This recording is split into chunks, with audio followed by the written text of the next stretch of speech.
जल्दी बुलाकर लाओ। एक बार अकबर बादशाह सुबह उठते ही अपनी दाढ़ी पर हाथ फेरते हुए अचानक बोले, अरे कोई हाजिर है? जाओ जल्दी बुलाकर लाओ।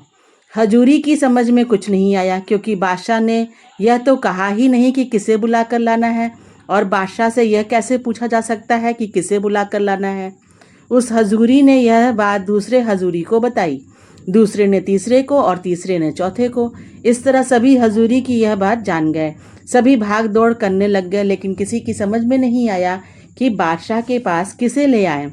बीरबल सुबह घूमने निकले थे। उन्होंने हजूरियों को भाग दौड़ करते हुए देखा। उन्होंने सोचा, बादशाह ने जरूर कोई विचित्र हुक्म दिया होगा। उन्होंने एक हजूरी को बुलाकर पूछा, क्या बात है? यह भाग दौड़ किस लिए हो रही है? हजूरी ने बीरबल को सारी बात बताई।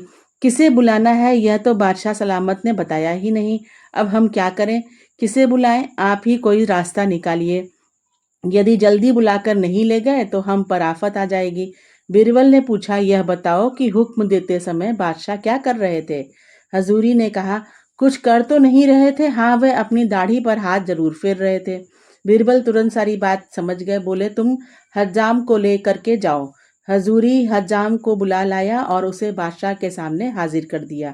बादशाह सोचने लगे, मैंने हजूरी से यह तो कहा ही नहीं था कि उसे किसे बुलाकर लाना है, फिर यह हज्जाम को लेकर कैसे हाजिर हो गया। बादशाह ने हजूरी से पूछा, सच बताओ, हज्जाम को तुम अपने मन से लेकर आए हो या किसी ने तुझे इसे ले आने का सुझाव दिया था? हजूरी घबरा गया, लेकिन बताए बिना भी तो छुटकारा नहीं था। बोला, बीरबल ने सुझाव दिया था जहाँपनाह। बादशाह बीरबल की बुद्धि पर खुश हो गया।